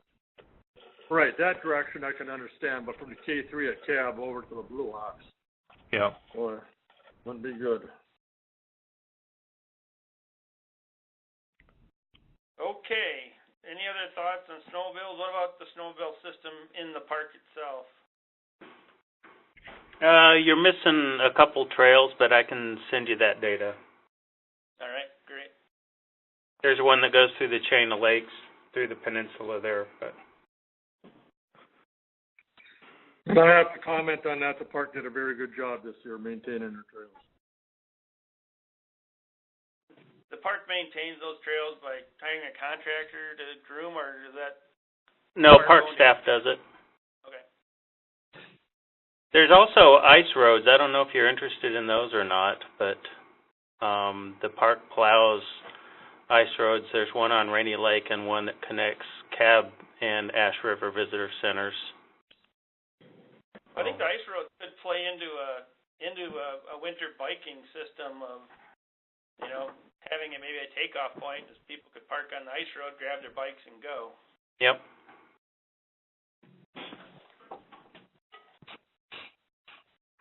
Okay, any other thoughts on ATVs or snow machines, snowmobiles? What do they call them in internet? Snowmobiles This is Sonia in Little Fork. Can you hear me? Yeah. Yep, I can. Talked a lot about ATVs and snowmobile and multi-use. Didn't hear too much about OHVs. How many are those trails marked? And like the Blue Ox, is that something that is planned for OHVs as well? When you're talking about improvements on it? I can't answer that, but potentially Brad could. OHVs. Yeah, this is Brad. I mean, we haven't, I guess the OHVs, as far as Jeeps on the Blue Ox hasn't really ever come up, but Okay. I just know somebody that likes to run them, and they're popular. Yeah, I guess, it's definitely something to talk about. Right now it's only open to Class 1 and 2 ATVs, but Okay. yeah. Yep. And then Sonia with the, we should talk, I can update you on where things are at with the Blue Ox going through Little Fork. Okay. There is an initiative called the Border to Border Trail, I think it's called, where they're looking at designating primarily existing forest roads and things to create a OHV trail system from, I think it goes from Silver Bay over to the Red River by North Dakota. And that planning process has been going for some time. Right. And I should know this, but I can't remember if it goes through Koochiching County or if it goes to the south. No, it goes a little bit to the south of Koochiching County. It's like Squaw Lake area, and then through Black Duck. So it'll be a little bit south of the Koochiching. So that's something that potentially you could look at in Koochiching County, is finding routes or facilities that could connect up with that, make a spur trail to it. Exactly. I think that's something we could take advantage of, and up through North Home, Little Fork, and Big Falls, and would tie right in. Seems like everything comes back to getting that bridge fixed. OHVs especially, things like that. Although an OHV, I suppose, could make a run around a lot easier than a lot of the other transportation modes. But yeah, OHVs, there's not a lot of facilities out there for them. We have the OHV park in Mountain Iron, which is in a mining area, and this border-to-border idea, and then your standard forest roads that allow them. But it's kind of an area that doesn't have a huge number of facilities designated for it, that's for sure. Well, those things are expensive, but they're definitely selling more and more of them. Sonia's right. Okay, it's the one last discussion. We talked about trail hubs. I guess two last discussions quickly. I'll let people go here. Trail hubs are something that's come up in the other counties about trying to take advantage of parking and those type, facilities, your bathrooms, camping, those types of things where you can connect multiple trails and trail types to one location that can serve, you know, if you have a campground, it can serve both hikers and ATVs or something like that, so people can take advantage of facilities that aren't exclusive and get better use and create more cost efficiencies. You know, why should we maintain 2 parking areas if we can maintain 1 parking area? So my thoughts are to folks in Koochiching County is to think about where multiple trail systems cross each other, and can we build facilities at key locations that would include parking, restrooms, information kiosks, that type of thing. Our snowmobile club at one time built one by the city of Little Fork. Sonia, what was the name of that convenience store that was there? It's not open anymore. We built it there for the convenience of ATVs or snowmobilers to park, you know, their vehicles and their trailers there and stuff. But and it was the A&W. Yeah, once the A&W they closed. We've never maintained it because it was never used anyway, basically. But it was a good spot right there. Lofgren Park and the campground would possibly work. Yeah. We got the campground in Little Fork, campground in Big Falls. We've got Park Visitor Center. Kerry Park in International Falls, too, which is at the trailhead of the Blue Ox. It's close to food, fuel, public restrooms. There's some sufficient parking and room for signage. Okay, yep. Any others in the county that people jump out at you? What about North Home? Well, down in North Home, there's some parking there, but it could use some development. I think, you know, we do have quite a bit of ATV stuff down here. And the city park isn't accessible. It's a quarter mile of a paved bike trail, so ATVs can't get there, although the park is open for ATV camping, but ATVs don't really have an access out to it. It'd be nice to have an access there, or a place just for parking right in North Home. Okay. There's some land there in Rainier that runs alongside the railroad tracks that our snowmobile trail goes right alongside of it, or right across it, I guess you could say. Also a takeoff point for bicyclists and stuff like that there that it would probably have to be purchased, but it would be a good parking area. Where is that at, Larry? Right alongside, you know where Spots' are, right alongside where our trail goes across, there's that vacant lot there that's for sale. Okay. Right before Spots. Yeah, this is Eric Johnson. Larry, I think you're on a good thread there. I mean, we have the DNR parking lot right in Rainier as well. Right. Right across the boonies. That's already exists. Yeah, but that's so limited there. I mean, in the wintertime it's great, but summertime you can't get into that place.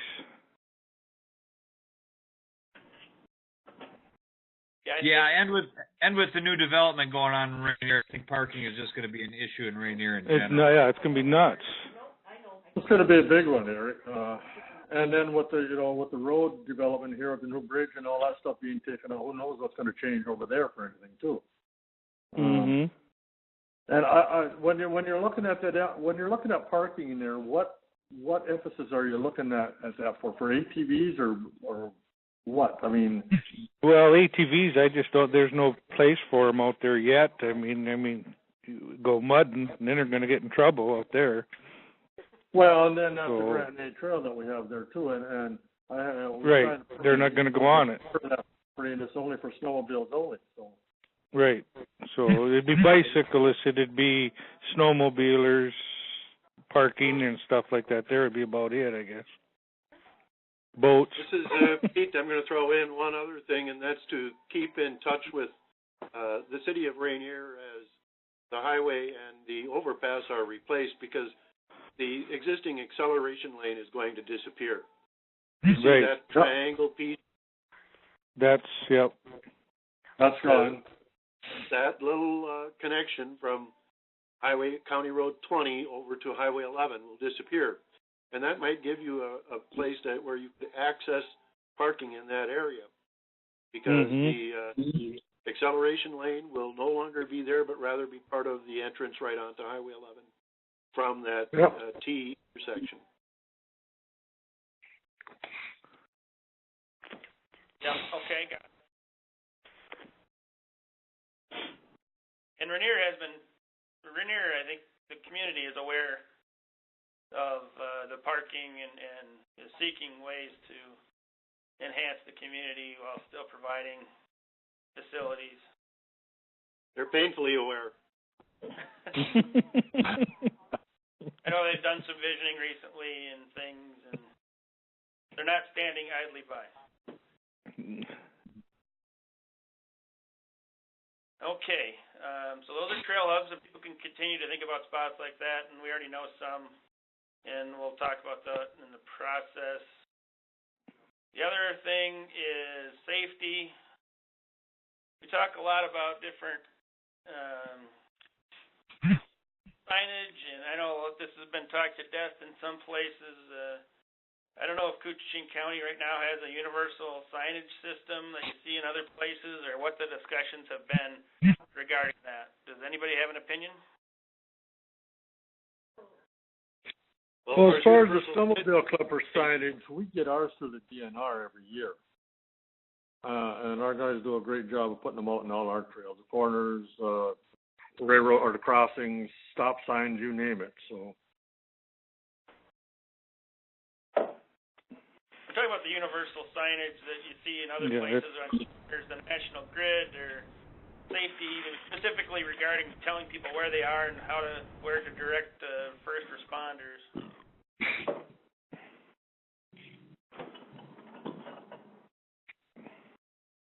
It was a big trend a few years ago that I think has kind of fallen by the wayside, in a big part, I think, due to advancements in smartphones and people having access to mapping systems. But, there's a lot of areas, and I'm assuming especially the snowmobile trails in Koochiching County, where you're not getting a signal.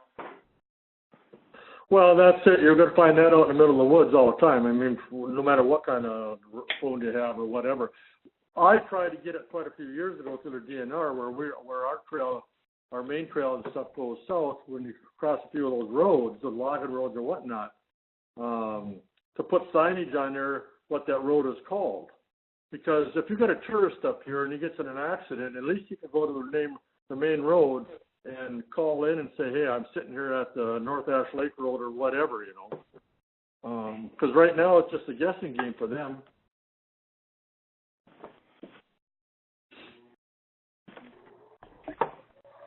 And that type of signage has not occurred. Hey, this is Brad. I know what we've done, and we need to bring it back up in a lot of our spots, but even just having the stop signs at those road crossings, having, putting below it or on that post, putting somewhere what road name that is, Exactly, Brad. That was my point a long time ago, because like I said, where I already said that, with tourists, they don't know what that road is called. Right. But if you got and you're going to probably, if you can, if somebody got hurt on a sled, you're probably going to want to take them to their nearest road so the ambulance can meet there or something. But he can't call it in where he's at if he doesn't know the name of the road. Yeah, so there's a need for that. I mean, at least bringing up what's already there, but probably going a little further than that. Yeah. Well, this is Jack. I do know some of the other counties kind of use like a 911 numbering system where they number their mile of trails, and the trail mileage increases, and these trail mile signs would kind of serve as a marker for where you were. I know Itasca uses that quite a bit, and they have east-west trails and north-south trails separately marked, but they're able to kind of pinpoint where you are just by their numbering from the mile post on the trails.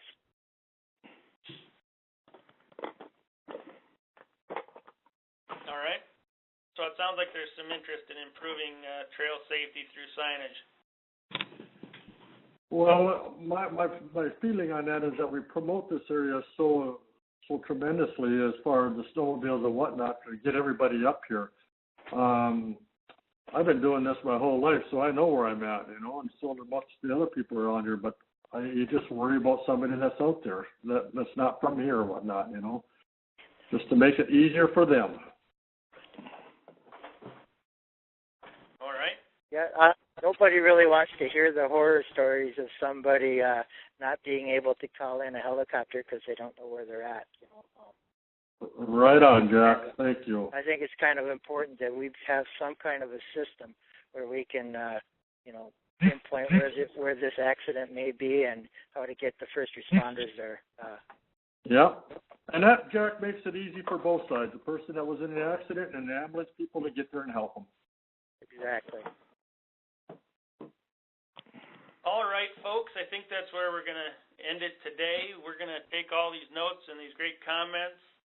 And again, if you think of anything else or want to add more detail, shoot us an email and we'll make sure it gets into the notes. Like I said, we're recording the session here, so that's kind of an experimental technology at this point, so hopefully it worked. And because there's a lot of people that weren't able to be here that wanted to be here, and we'll make sure they get the notes and the audio, and we'll make sure that they are informed and have an opportunity to comment. I can't give a time frame as to when you'll see anything from us. We'll be updating the plan document over the next month, and we'll send out a draft of the discussion to folks, and you can comment on that and ask for changes at that time. We're going to be holding 3 or 4 more webinars over the course of the next month, so we got plenty of work to do, and hopefully you'll see something from us. Probably not until mid-May at the earliest, but you can constantly communicate with us if you have ideas, and we'll make sure to get out the information to everybody. Great job, can I make a comment? I think this was very good. It got a lot of people together, but I do have one question. Would it be a possibility sometime that we all met face-to-face at a meeting? Yes, it's absolutely a possibility. It may not be within this process, but I did promise the Koochiching County commissioners that we would take a more focused look at Koochiching County as soon as we could. And I would say before the end of 2018, I intend to make that happen. That would be perfect. Great. Thank you, Andy. Yeah, great work, Andy. Yes. Thank you very much. Andy. Great. All right, I really appreciate everybody taking the time today and giving the input, and I thought it went pretty well. If you want to give us feedback on the webinar process, you certainly can. Hopefully everybody could access the computer and the phone, and we'll be in touch. Thanks again, Andy. Bye now. Thank you. See you, everybody. Okay.